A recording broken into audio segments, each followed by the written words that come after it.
You're listening to Who's Tom and Dick, a weekly podcast with your hosts, Martin Weavers, fighting stage 4 lung cancer, and Patrick Mortimer, living with heart disease. Why not grab yourself a cup of coffee, sit back, and enjoy the chatter as we discuss and share information, talking about tough subjects, and offering help, support, and motivation with a positive mental attitude. Good morning, everybody, and welcome to a wonderful Friday morning with the sun shining. Welcome to Who's Tom and Dick, episode 1 of series 3. Good morning to my old mate Martin, who's sitting in a rocking chair right next to me. How you doing, Martin? And good morning, everybody, and good morning to you, Patrick, and you're sitting in a rocking chair likewise. Yeah. We're in my wife's she shed. Yes, very comfortable, isn't it? It's like sitting on a porch. But we've made it into a he shed today, haven't we? I'm sitting here looking at your funny shaped tomatoes over there. I know. What's going on with them then? They're called plum tomatoes. Oh, well, there's a reason for it then. Yeah. And then the normal ones next to them. I've had some lovely ones on there. So I've got green fingers. That pear hanging there remind me of something, but I can't put my finger on it. No. If I was you, I wouldn't put your finger on it. I suppose that's what they call when you hold your plums, isn't it? I reckon, yeah. Your plums, where your plum tomatoes. But yeah. I think it's actually, if you look to the left here, there's actually plums hanging in the tree. Yeah, so, those two on the left, I pity the listeners can't see them, but those two on the left look a bit parted. I've had an argument, them two, I think. They do, yeah. There's another one at the bottom there, look. I think they you'd need to go to the doctors if you had a pair like that. But there you go. Oh, I've just been attacked by a money spider. Have you? Yeah.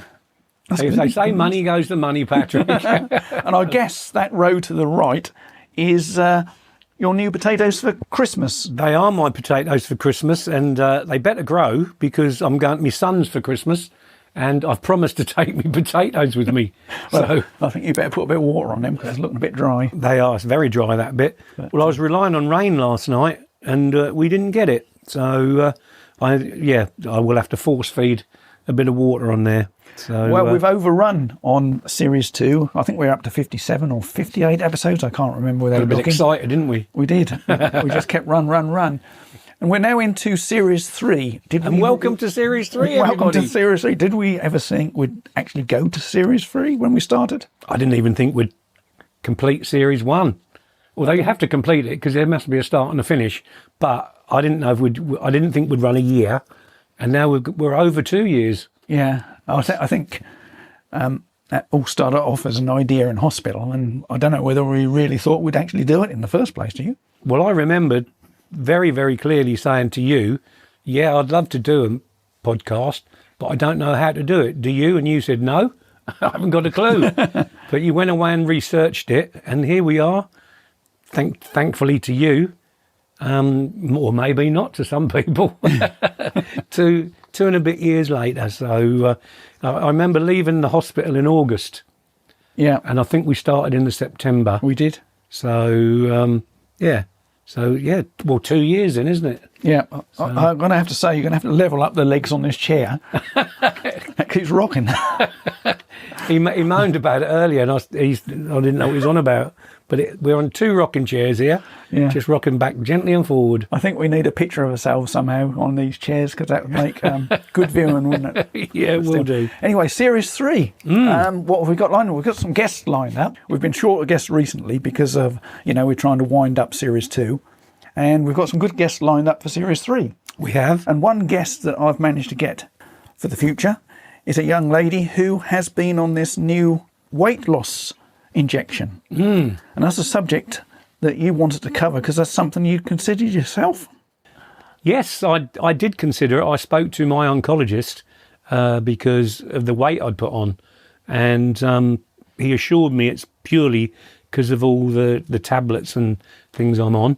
But when I read them, it did back that up, that you get a moon face and a pot belly, and I wondered why it just goes to your belly.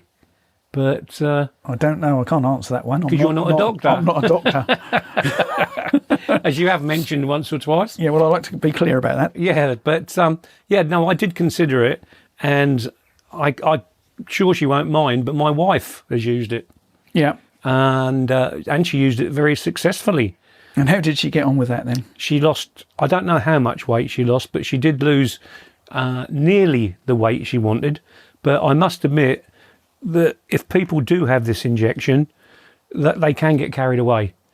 And in what way? By losing weight and then keep wanting to lose more weight. Well, surely you just stop the injection, don't you? That's what I'm saying, but it's addictive. Right. I don't know it's addictive, but my opinion, that's my opinion only, is that it's addictive. It certainly got addictive to my wife, and she got down to a lovely weight. And then I looked in the fridge, and there was a box in there, and I said, "What's this?" She said, "Ask me next injection." So I said, "But you don't need another injection." And anyway, to this day, it's still in the fridge. So don't the doctor monitor you while you're going through this process, and he says, right, we've got as far as we want to get, we stop the injections now, or do they just keep sending the injections? You buy the injections yourself. Oh, do you? Yeah. So yeah. they're not... She does privately. She went to Bupa and spoke on the computer with a Zoom with a proper doctor, and they assured her that she was okay, because I think some people may not be of a right state of mind to do these injections.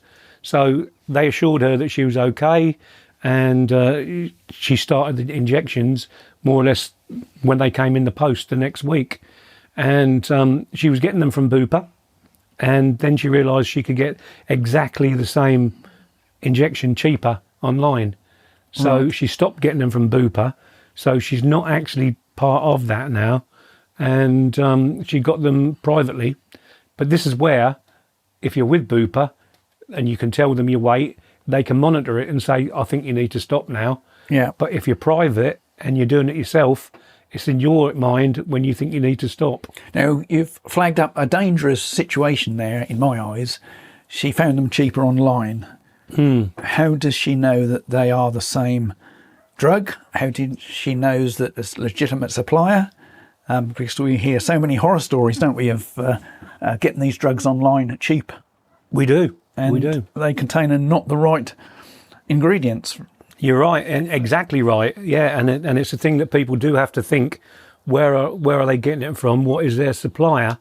Well, my wife was losing weight, so it must be the right stuff that she was getting. Yeah, and she's not had any side effects from it. So I don't think she's been conned into buying something that's not similar. But the site that she went on was recommended because she does her research. Yeah, and that's what I'd say to anybody who's going to do this privately: do your research, and then you'll find out exactly what the right ones are to use. So what's the difference in price between Bupa's drug and the one online, would you say? Or don't you know? I don't purchase them. No. I just see the bank account thing. No, she does it on her own private bank account. It is... I remember she did tell me, but I mean, this was over a year ago now. Yeah. But and you've been on statins since, haven't you? So I have. Blame the good old statins. Anyway, let's kick it off then. You've been doing a bit of research on this. I have. Yeah. So you've been looking at these injections to help people lose weight. What have you found out? Well, I found out there's two. There's Mounjaro, which is the most popular, and Wegovy, which, but you have to decide yourselves which is better for weight loss. And some people think one's better, other people think the other's better. So what do we do, in the words of Harry Hill? Fight! I'm sure he'd be proud of us. He will be, yeah. And actually, my joke of the week's a Harry Hill joke as well. So it's very Harry Hill flavoured this week. No, let's hope this discussion goes on and on then, so we don't have time for it. Yeah, so investigating all the headlines claiming that the researchers found the weight loss injection, Mounjaro, is more effective than Wegovy. Okay. So they say. But the weight loss injection, Mounjaro, which has a medical name, which they all do, which are hard to say, which is tiazidapide. And don't expect me to say that. No. It leads to greater weight loss than Wegovy, which has also got a name of semaglutide. And according to the UK news outlets reporting on the new study, that's what they say anyway. So the research found Mounjaro reduced body weight in people with obesity by 20%. Wow. Yeah. Whereas Wegovy cut it by only 14%. Mm-hmm. But both medicines are used by the NHS for weight loss clinics in combination with diet, exercise, and etc., etc. They work by tricking the brain into thinking you're full, so you eat less. So it's a bit like that band that you have, I suppose, when you have a gastric band. Yeah. It makes your stomach smaller, and that tricks your brain into thinking your stomach's full, doesn't it? There's another subject. There is, yeah. So they do this mimicking a hormone that's released after eating called GLP-1, glucagon-like peptide 1. Yeah, So that's the full, because some people like these full titles. However, Manjaro also mimics another hormone, regulates appetite, called GIP, glucose-dependent insulinific polypeptide. All right. Good job you never said that one. So it works in two ways, which one is better for weight loss? That's been a topic of debate for years. So the latest study was done by the New England Journal of Medicine in 2025, and they made headline news. So which is better for weight loss, Mounjaro or Wegovy? I think you've mentioned that before. I have, but the head-to-head trial between tirzepatide and semaglutide aimed to find out which one was more effective in people with obesity who didn't have type 2 diabetes, because apparently this helps people with type 2 diabetes as well. So that's another thing to look into. Yeah. The type 2, because I have type 2 diabetes, and that's why I asked if I could use it. So the test involved 751 people with an average weight of 113 kilograms, which is nearly 18 stone. Some also had obesity-related health conditions such as high blood pressure, which I do have, although it's steady now, or high cholesterol, which I also did have. And they were asked to take the maximum amount of either tirzepatide or semaglutide. The drugs were given as weekly injections, and this is what the research has found in the US. Those on tirzepatide lost 20% of their body weight. Those on semaglutide lost 13.7% of their body weight, which we did mention earlier, you're right. Those on tirzepatide saw their waist sizes shrink. How many inches do you reckon they lost on their waist? Inches? Inches? Or centimetres? Well, I've got both. I'll say 5 centimetres. You saw me paper. All right. Sorry, I'll say 2 inches then. He's looking at me nose there, everybody. Yeah. Well, it's a lot. You are right, yeah. Then, yeah, it is a lot. So, and that's more than the people lost on semaglutide. I'd have to change all my genes. Yeah. So, with this drug, is there any side effects? Well, the researchers found that a similar amount of people experienced side effects or adverse events on both weight loss drugs. So, with between 77% and 79% reporting at least one side effect, most commonly digestive problems, that was the biggest problem, such as feeling sick, constipation or diarrhoea.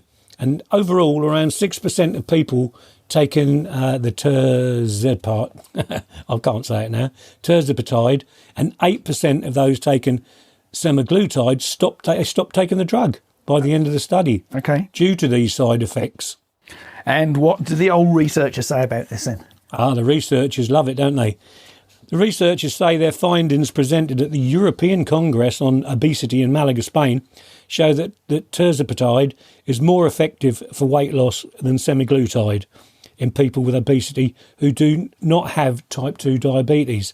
So you're looking at two different kinds of people here. You've got people who are obese and then people with type 2.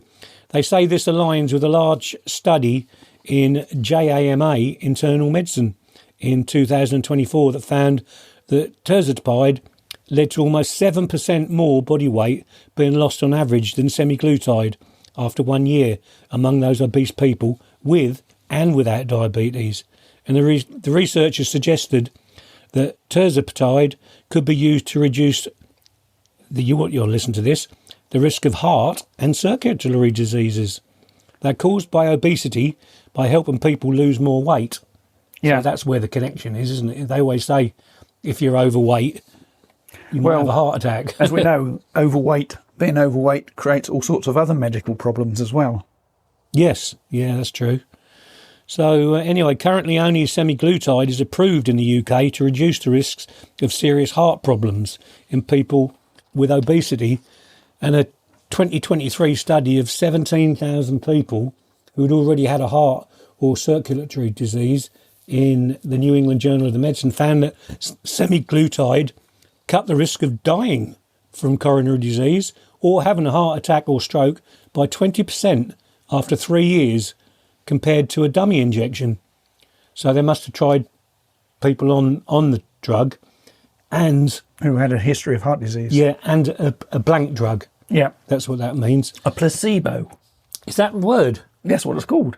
Blimey, you said you weren't a doctor. I'm not. But I'm slowly becoming one. Yeah, that's right. Yeah. No, they give you a drug and they give you what they call a placebo. Oh, okay. And a placebo is basically a liquid with no effect at all. So you don't know what you're on, and the person who was on the drug don't know what they're on, so you don't know which one you've had, so that you don't imagine. Yes. I've heard of placebo. Yeah. And in fact, the placebo effect or something like that. Mm-hmm.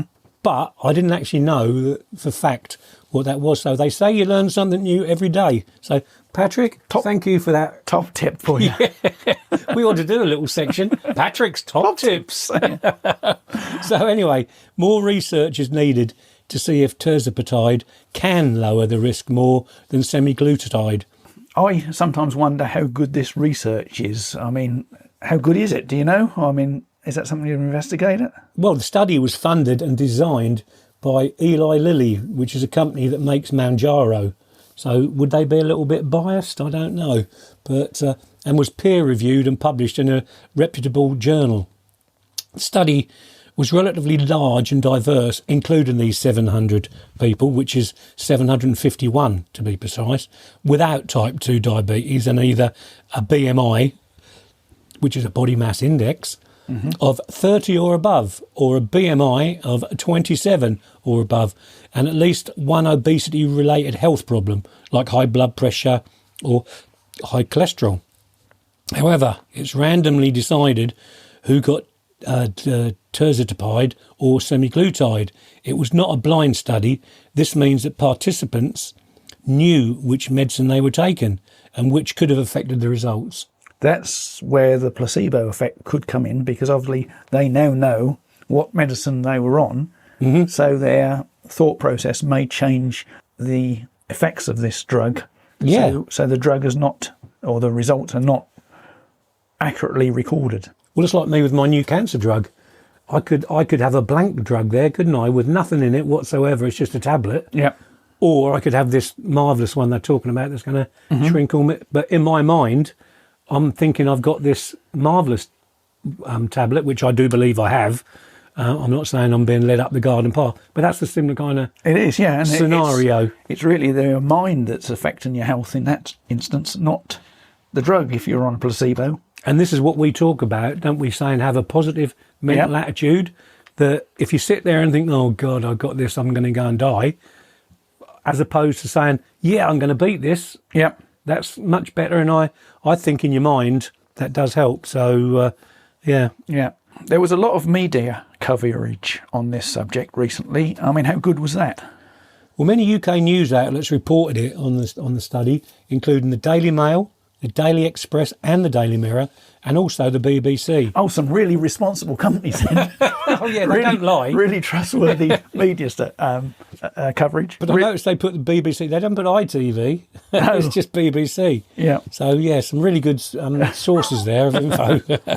So while most coverage was accurate, the Daily Mail, Daily Express and Daily Mirror's headlines suggested that Mounjaro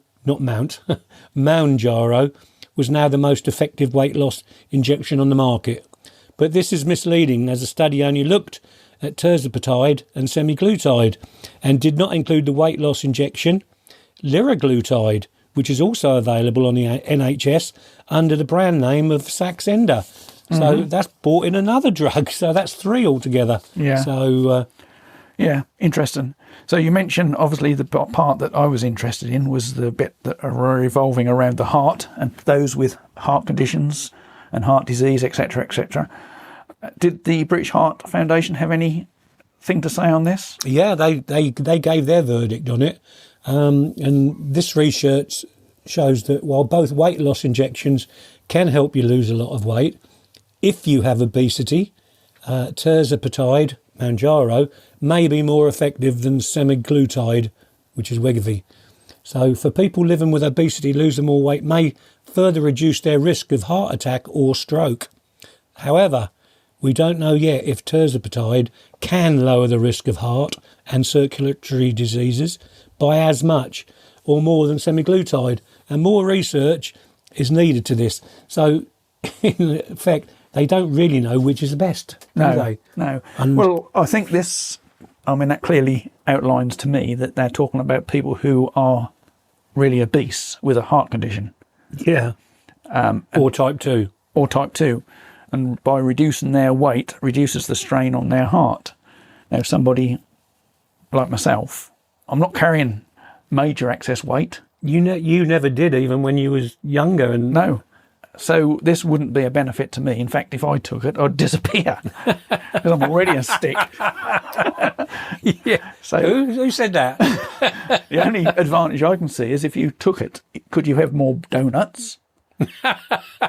Well, That's what I was thinking. that's what people say. You know, they say, "Oh, I'm on statins now, so I can carry on smoking, or I can carry on doing this because the statins are looking after my body." Where you've got to do both things. You've got to take the statin and you've got to stop the smoking, haven't you? Now, what you have to realise is that the whichever one you have, Mounjaro or Wegovy, your brain tells you want to eat less. So Yeah. instead of having 3 donuts, you might only want 1. Yeah, but what I'm saying is that it doesn't work on its own. You've still got to adjust your lifestyle. You have.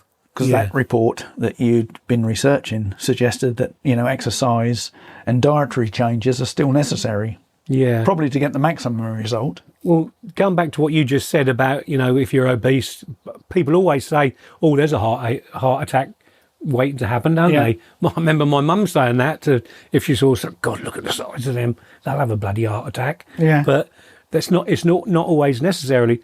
But knowing you, as long as I have, you were the last person that I would have thought would have had a heart attack. Yeah, well, stress and all sorts of things can play a role to having a heart attack. Stress, is that working with me, is it? Yeah.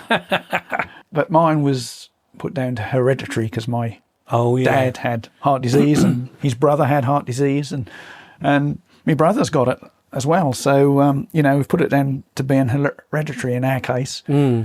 But it's interesting. This seems to be a shortcut to losing weight because the people who are taking it haven't got perhaps a positive mental attitude or the willpower to do it themselves. I agree. So they need assistance. Yeah. So once they've got down to their ideal weight, effectively they should stop taking this injection and then continue on a controlled diet. I think so, yeah. But I don't think it works like that, Pat. I think with my knowledge of it, and I've also got another friend on it as well, and I think it gets addictive. I really, really do.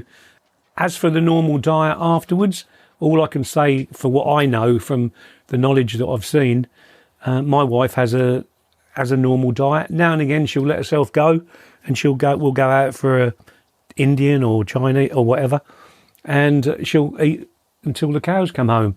But the only thing I was worried about is when people do that, is do they make themselves sick afterwards? Yeah. Which is another... Well, we're going into a whole completely different ballgame there. We are. With anorexia and all that sort of thing. But that's just what I wondered. But, I know that when she goes out for a Chinese or any kind of meal, could be a roast, she'll eat until until the cows come home and eat and eat and eat. But, so that brain thing, that's where it's telling you to eat less. Yeah.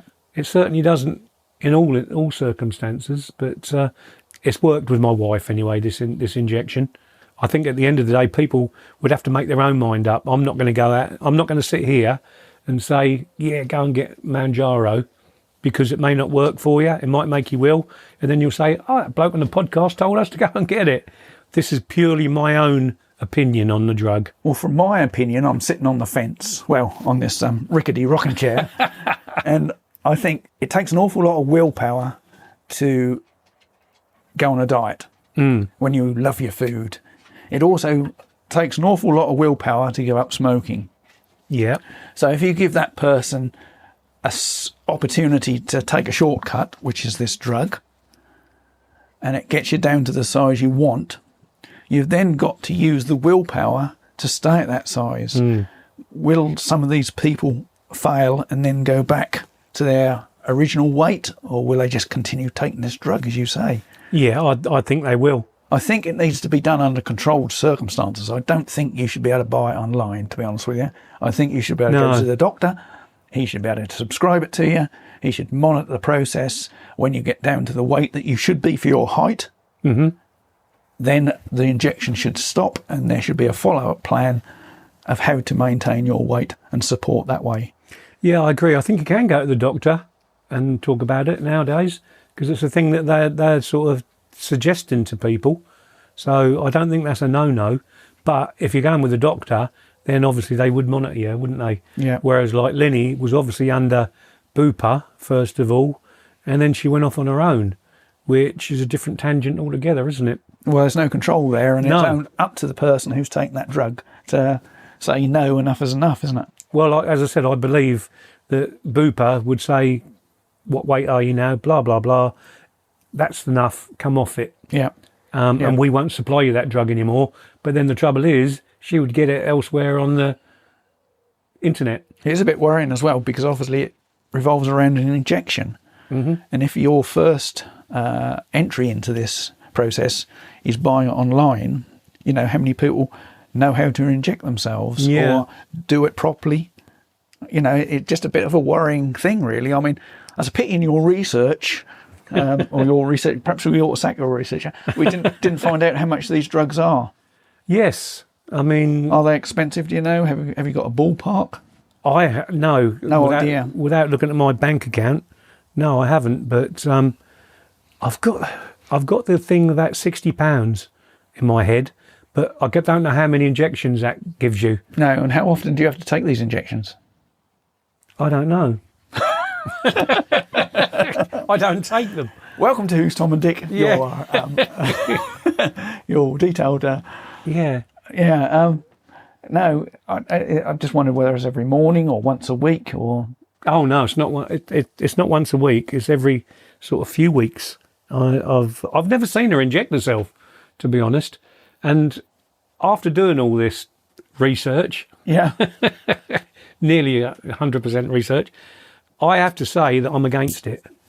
I've said to my wife all along, I don't like you having it. And she did listen and didn't take her last jab. But I know other people in my family who have tried it as well.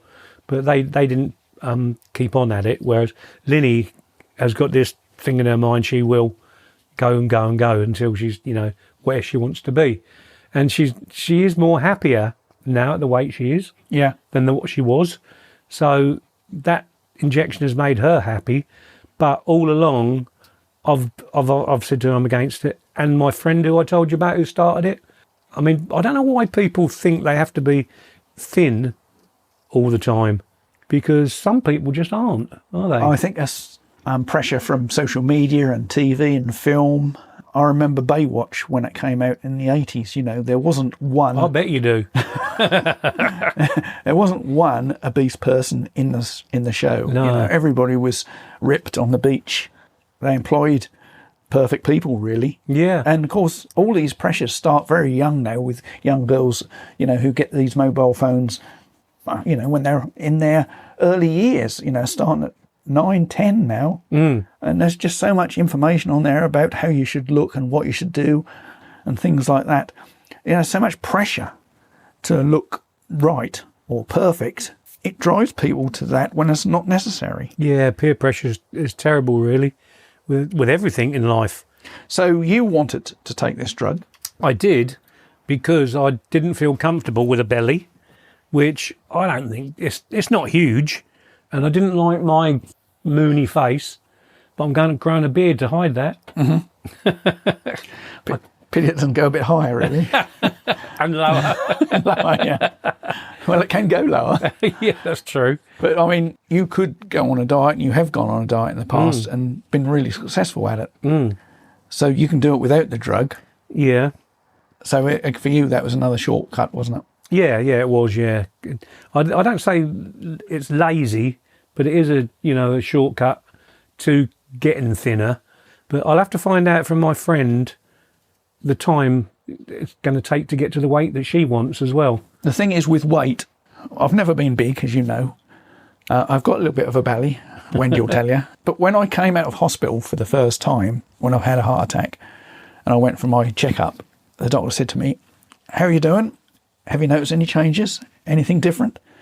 And I said, "Well, I'm fine. I've not got too many side effects from the drugs. But one thing I have noticed is my bad back, which I suffered with for years, has gone.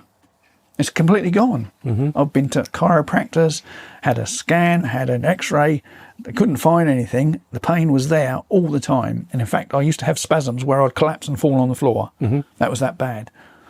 And I said to him, my pain has gone. That's the only thing." And he looked at my records and he said, "Well, I can't see any changes here. The only thing I can say is," he said, "you're half a stone lighter than you were before you went into hospital." Wow. And he said, "That little bit of weight will probably be around your midriff, your tummy." And he said, "That's probably enough just to change your skeletal position that then irritates a nerve in your back or in your spine or something like that. And that's what's giving you the pain. Now you've lost that weight, you've straightened up very, very slightly, in fact, unnoticeably, and that's alleviated that pain." And that was his description for the reason I'd lost that back pain. I have heard that with people with back pain, bad knees as well as another thing, because it's just putting a pressure on everything, isn't it? Not only, and the biggest problem is with big people is that they're battling against a rock and a hard place, because to lose weight, what do they tell you? Stop eating, do loads of exercise. And of course it's difficult for people who are larger. They can do gentle exercise. What if they suffer from things like arthritis and all that sort of thing? Yeah. So it's not easy for everybody. We have to remember that everybody's different. Yeah. I mean, I said I'm going to sit on a bike. We've got a bike in the shed now. Yeah. And I was going to sit on there and do a few sort of gentle exercises. Can't do too many because I get out puffed too quickly. You have to build up to it gradually. Yes, yeah. Build up to it gradually. Don't overdo it and gradually add a bit more each day. If you can walk 100 steps, walk 110 the next day if you can. Gradually build up. Because otherwise you create all sorts of other problems. But you do know when you've done exercise, if you've pushed yourself, because you ache the next day. Yeah. But going back to these injections, I would say to anybody who, go and see your doctor, get online to Bupa. It's easy. You just type in and blah, blah, blah, and they will make an appointment with you and they will talk about your weight and everything. So don't just go into it with a blindfold on. You need to do the research, I think, don't you?